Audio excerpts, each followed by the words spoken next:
Hi, everyone, and welcome back to Handling the Heat, the podcast by restaurantequipment.bid, where we dive into the real stories behind the people powering the food service industry. Today, I'm joined by Neil Sherman, founder and president of TAGeX Brands, which for nearly 40 years has built one of the world's largest marketplaces for surplus and pre-owned restaurant equipment. TAGeX is not only where I work and the company that sponsors this podcast, but if you couldn't tell by the name, Neil also just so happens to be my dad. Neil shares his journey from launching a business in the late 1980s to building one of the most trusted platforms for food service asset recovery. We talk about the early pivots that shaped the company, what it was like selling equipment before the internet, and the massive Red Lobster project that tested our systems at scale. Neil reflects on the importance of focus, the culture he and his partner Bob have built, and why the aftermarket still has enormous untapped potential. If you've ever wondered what it takes to build something that lasts, or are curious about what I'm up to when I'm not in the podcast studio, this is one you won't want to miss. Neil, thank you so much for joining us here on Handling the Heat. Super excited to chat with you today. Great to be here, Zach. Very excited. Yeah, we should probably address the elephant in the room that obviously, Handling the Heat, you're my boss, you're sponsoring this, but, I don't know, there probably should address the other elephant in the room too, which is that we share the last name, same last name. Coincidentally, yeah, we can handle that. That's fine. Yeah, no, I'm good with that. Me too.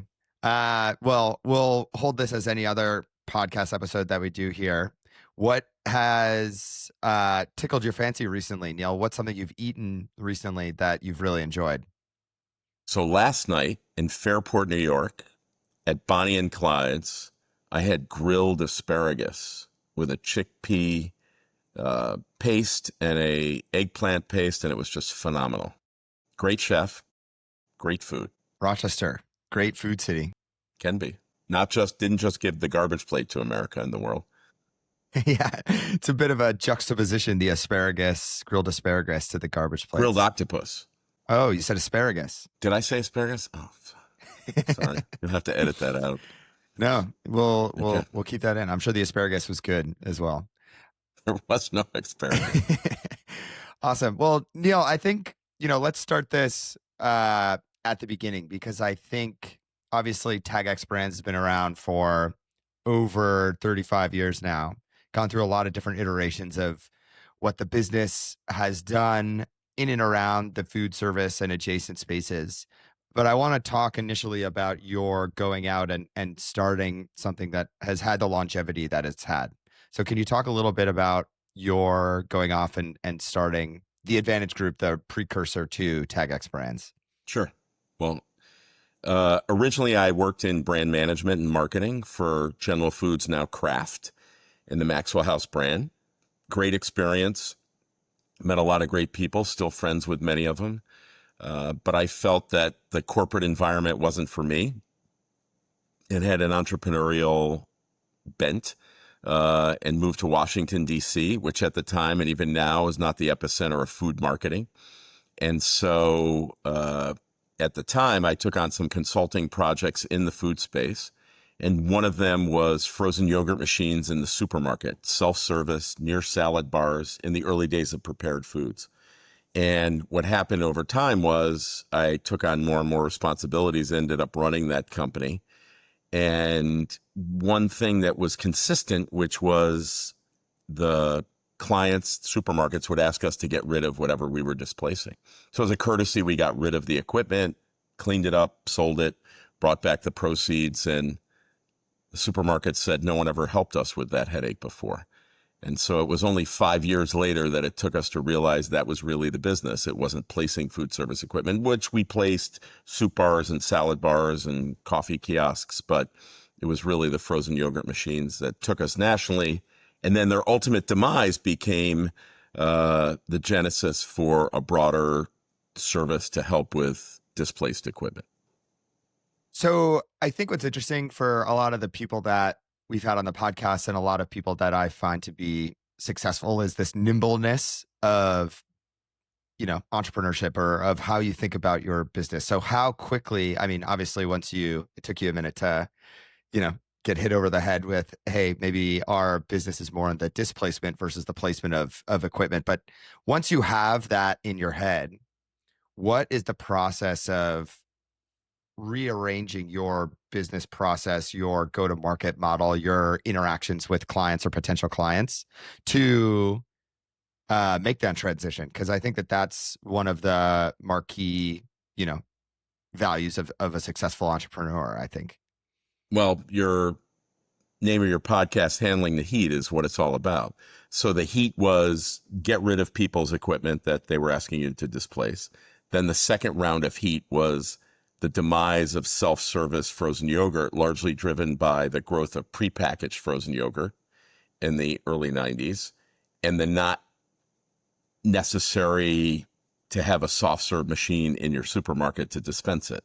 And so that became another kind of apocalyptic change to that business, that you ended up with 1,500 soft serve machines in a warehouse outside of Washington, D.C., and you had to figure out what to do with it. And so I don't know that even at that point I knew or understood that that was the business. And it was at the next phase of that when Bob Tessone, my partner of 30 or so years, came in and we started closing restaurants as a service for people. People saw that we liquidated the machines. They asked us to do this. And then we realized that placing equipment or handling marketing programs for food service companies was not the business. It was this kind of aftermarket.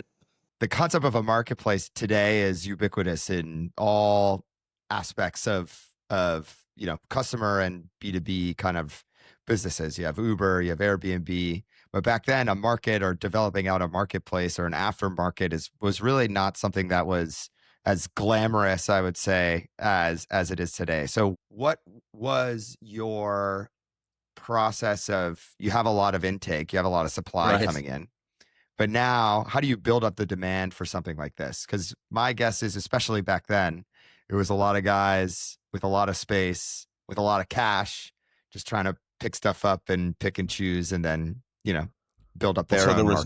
there was no internet. There was no eBay in the 90s. It was an old school, get a list of targets where you had equipment and start getting on the telephone, pre-cell phone, and call them up or send out postcards. It was the early stages of the fax machine. And so all those things became our tools, which now are much more efficient in the world of it, as you refer to it, as a more efficient exposed marketplace with the internet and all the evolution of those things. And it wasn't until the late 90s that eBay came on the scene, and we started using eBay as a channel to sell equipment.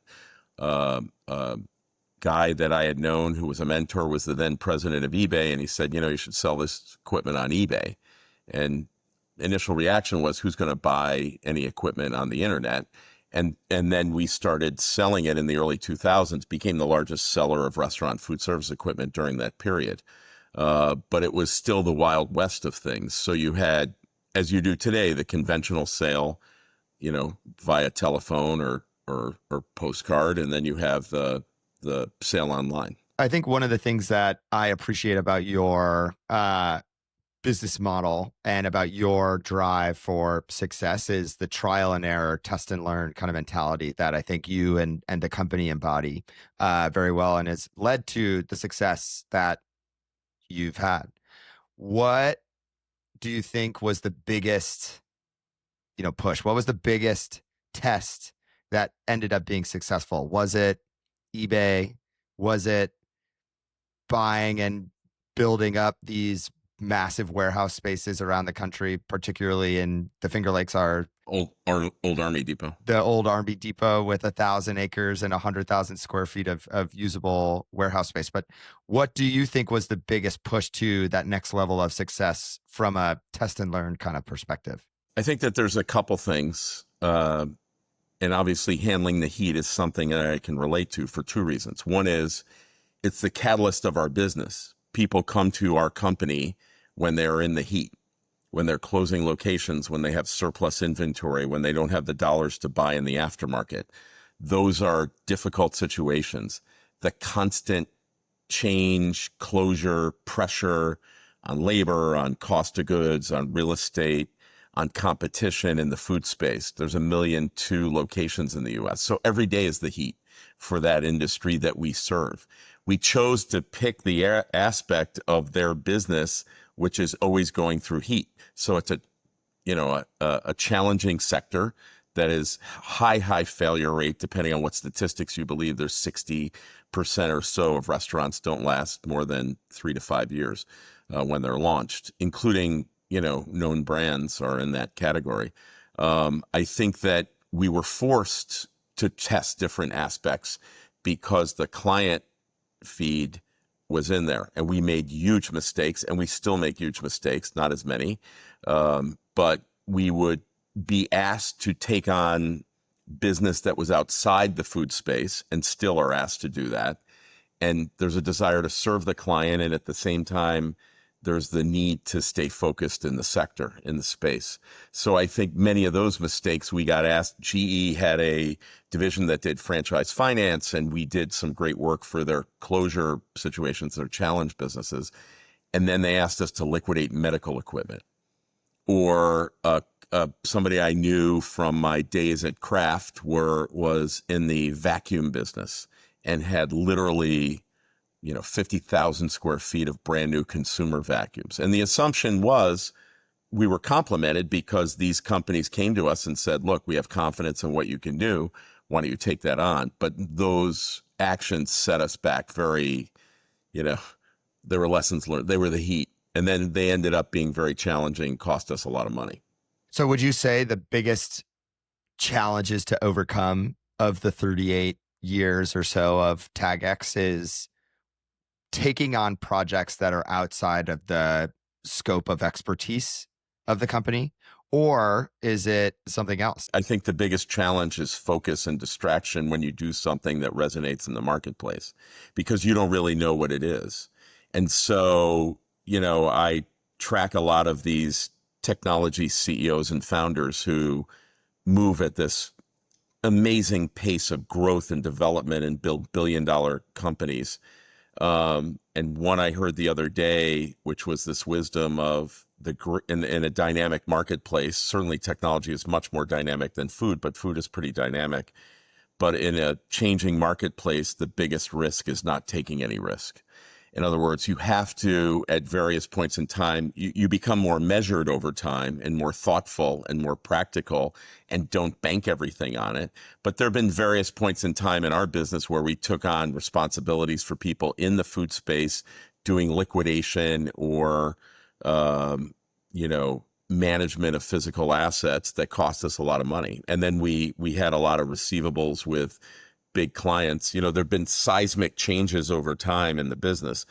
When we bought the Army Depot in 2000, we had 36 warehouses around the country that we were managing storage as small as a couple hundred square feet and as big as 150,000 for the then demise of Boston Market and a project we were doing for Olive Garden.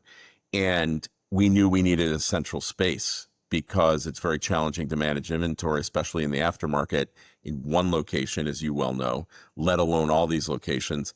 And that's when we had this opportunity to move into an old Army base in the Finger Lakes.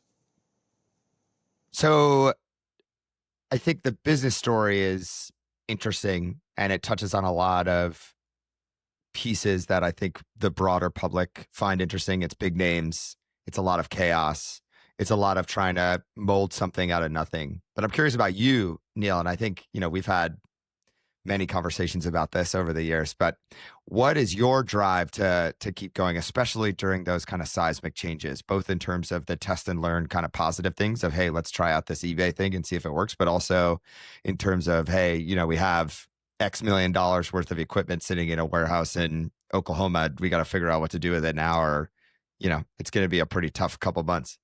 So I think the one thing that I've learned from studying business people, successful and failures, yes, there's these amazing stories of instant success, but if you look at the stories of people that are role models of success, it's relentless pursuit every day. And it's continuing to refine your priorities every day. and showing up every day. So if you look back at Starbucks, it wasn't an overnight success. It took decades. Microsoft took decades. Dell took decades. In the early, you can look back on these seismic growth stories, but it was relentless pursuit every day and refining it every day and trying to learn every day and get better each and every day. And I think my drive is, there's two things that drive you. One is the desire to build something that has economic benefit, not just to me and the other principals, but other people who work at the company or are vendors of the company or are clients of the company.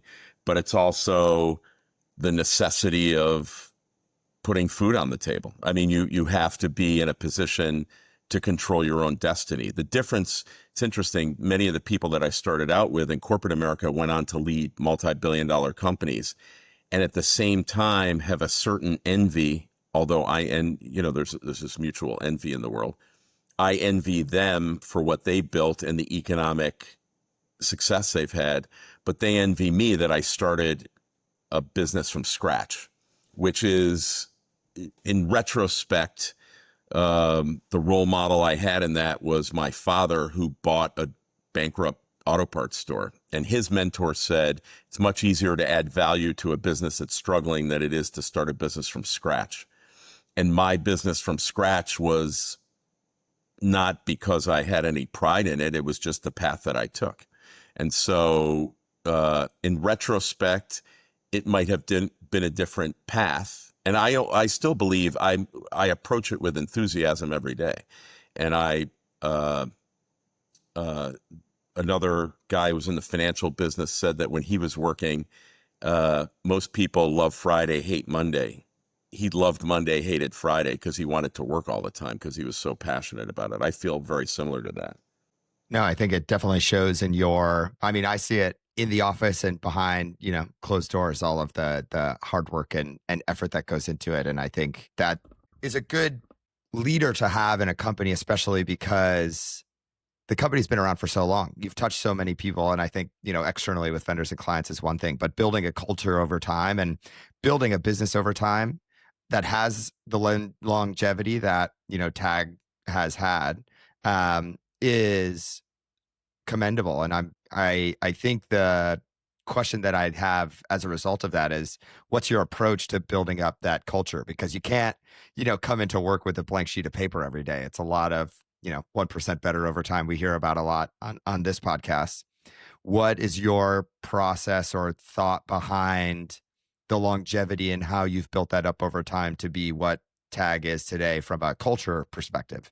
I think you learn that in the early states of your experience in business, that there's a lot of people that might be incredibly competent, incredibly strong, could add a lot of value, but they're not the kind of people you want to work with every day. And I think at the end of the day, there's a couple of fundamentals for my partner, Bob, and I that permeate our organization. One is you have to be a good person. He has a rule, although we haven't printed it, no assholes, right? We don't want to work with people who are not optimistic, who are negative, who are spiteful, no matter how competent they may well be in their function or their role or the industry. And we've had a lot of those people over the years. So we've learned through trial and error that's something we don't want. I think integrity is key. I think loyalty is key. Oftentimes at the expense of competency, which is not a lot of people don't talk about that. That I would rather have somebody that has integrity, a good work ethic, is upbeat and positive, respectful of others, than somebody who's a really successful person who doesn't possess those skills. Yeah. And I think, it definitely is important for longevity, but I want to talk now a little bit, Neil, about how the business operates today, because I think, we've talked a little bit about, you get a bunch of stuff in a warehouse somewhere and you call up every dealer from here to Timbuktu and try to sell it. Talk a little bit about what TAGeX does today through the use of its marketplaces and its service offerings. I think that, our vision is to be the most dynamic aftermarket of restaurant and food service equipment in the world. And that means that we have to help people who have surplus in a very inefficient market monetize it with least headache. And we have to help people that are looking for equipment to operate to get good value. And I think that the constant process of refinement, and you've added an incredible dimension of vision and technology and systems in place so that we don't have to recreate the wheel all the time. So in the, go back in the, we view ourselves to be, even though I'm not a baseball fan, the top of the third inning of a long ball game. Even though we've been around a long time, 40 years, top of the third. It's going to be a long game, no? that makes it a 120-year game, right? So, but if you look at these companies, they over time improve by 1% a day. They continue to do things that are more beneficial. But today, the vision is that anybody that has surplus or facility headaches that are remodeling, closing, have surplus in whatever condition, can monetize that as efficiently as possible. And those looking for equipment or other furniture, fixtures, equipment, smallware, supplies can source that efficiently. Bill Gates called it the disintermediation, that technology would get rid of all these middlemen along the way. And the order of magnitude of the new equipment business, there's 1.2 million food-related outlets in the U.S. It's a $15 billion industry new. No one tracks the aftermarket. We speculate it's about $5 billion because it's every used piece or non-used new piece of equipment or other related items going back as many years as it is. And it's not necessarily based on age, because some people argue that a 20-year-old Hobart mixer is worth just as much as, a 5-year-old one. So, yeah, I think the two-way marketplace is a very interesting business model, and it's something that you've pioneered, especially in this space over the last 40 years. Has the demand on both sides of the equation changed at all over time, especially as it comes to sustainability is top of mind for a lot of companies? This circular economy of providing people with more access through lower cost, maybe slightly lower condition pieces of equipment to open up their restaurants. How has, I guess, the trends of the business world had an impact on the supply side demand and the demand side demand of what TAG has done over time? I think that it's just broadened it. I mean, in the early stages, we had X number of soft serve machines that we had to find ice cream shops or delis to buy. And so fast forward, I think as challenging as business can be, especially in the businesses we serve. So it's not just our business is in the heat. Part of the equation that we're supporting our clients in the heat. And then the other side of the marketplace are people buying it. And I think one thing that we learned was not necessarily to take an economic position in buying the inventory. I think that was a huge milestone, that we weren't going to buy it and sit on it the way other people do all across America and around the world. Hey, I get a good buy, I'm going to sit on it, but then I'm going to hold it until I can monetize it at a good turn. We're in the turn business. We're in the business of making the marketplace as fluid and as efficient as we can make it. And so the challenge of the people with the source of supply is to monetize it as quickly as possible or get it out of a location. The people on the other side that we've built, we have tens of thousands of people that have live credit cards on the restaurantequipment.bid site and buy from us. So obviously they buy from us because they have faith in the marketplace we've created. Even though there's pain of both sides of that equation, they have confidence in who we are. And we have, I think it's 65% of the people that buy on restaurantequipment.bid or use us are past clients or past customers for a number of years. So that is really tells it all, that whatever we're doing is correct in that regard and that we make the right decisions. And nothing's ever pleasant in any business, when someone gets something that they don't think it's what it is. So we try to be as transparent as possible in the marketplace. So I think that growth is part of it. And then there's, on the client side, there's executives with companies over the 30-year horizon that have taken us, to different brands. And, that tells a lot. And I think that's a good transition into talking about a recent case study that we went through last year that made a lot of waves on the media, publications and whatnot, was the Red Lobster project. And I think the pace of play that you're describing comes into consideration a lot when you have that type of project going on. So could you talk a little bit about how that project came to be and ultimately what happened from your perspective? Sure. Um, for the Red Lobster project.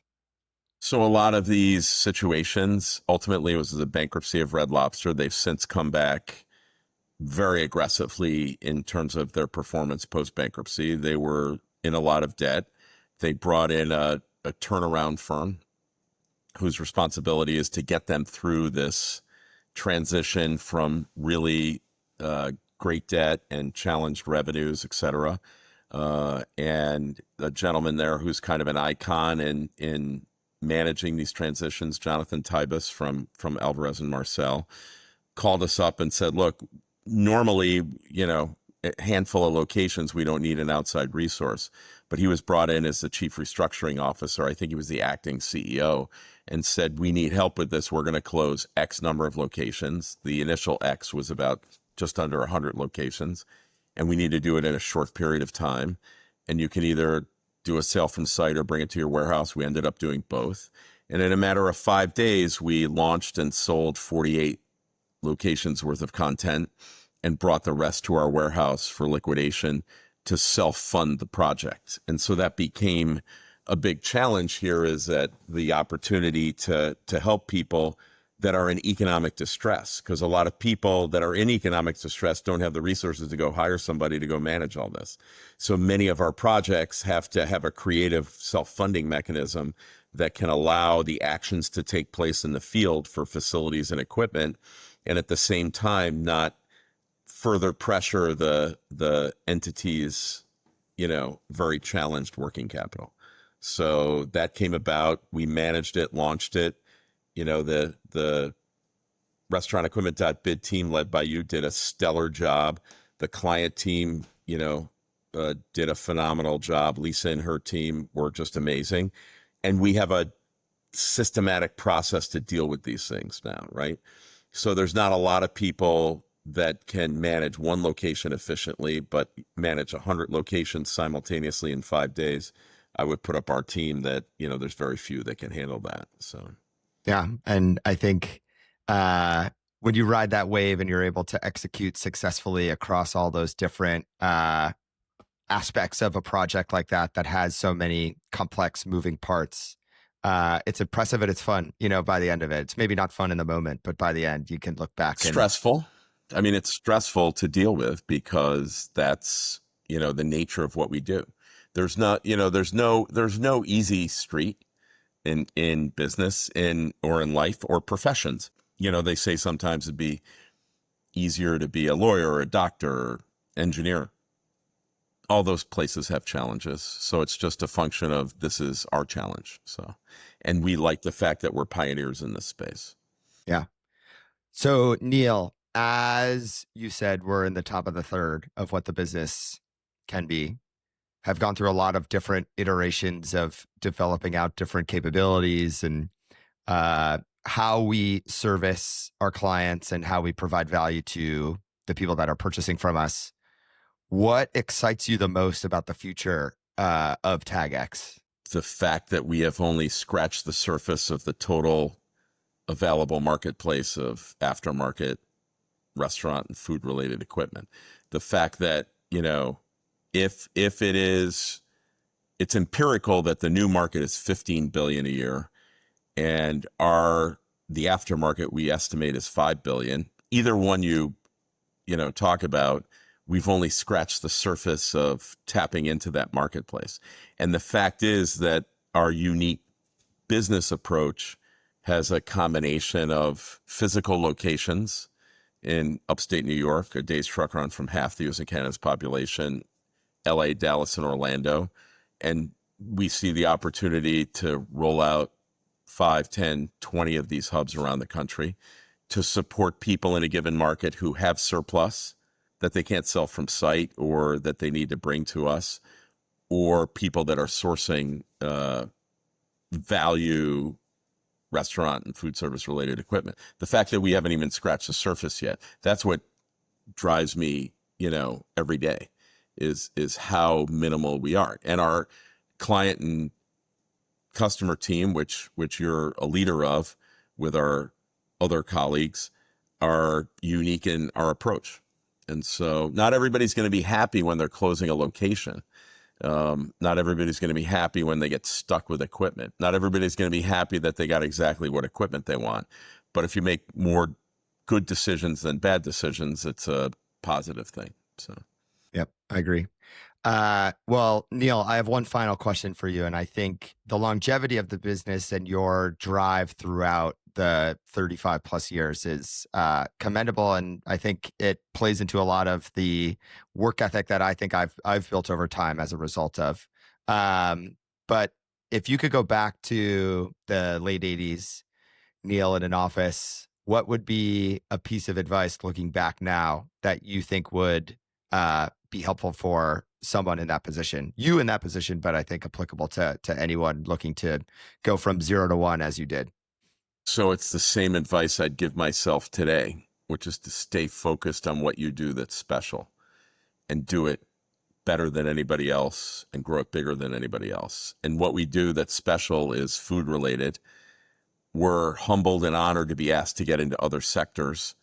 And I think had we stayed more focused, maybe some of the momentum of growth, we have the longevity and now we have the growth, but maybe that would have amplified to stay in the food space and not think, but by the same token, we needed to test those boundaries to see, were we a liquidation company? Were we a logistics company? Those big lessons learned helped to narrow the focus. We didn't know exactly what we were. Now we have very clarity around what we are and what our unique selling proposition is. But I think stay focused on the thing that you do best. And that it's a day-by-day process. There's no one seismic thing. My partner, Bob, who you report into, always says, we don't get a lot of home runs. We get a lot of singles and doubles, and we get them every day, and we got to just, do everything we can to build on that. So. Awesome. A lot of baseball analogies, Neil. For a guy who doesn't like baseball. Yeah. Awesome. Well, Neil, thank you so much for joining us here. Excited to share this story and appreciate you taking the time. All right. Thanks, Zach. Keep it up.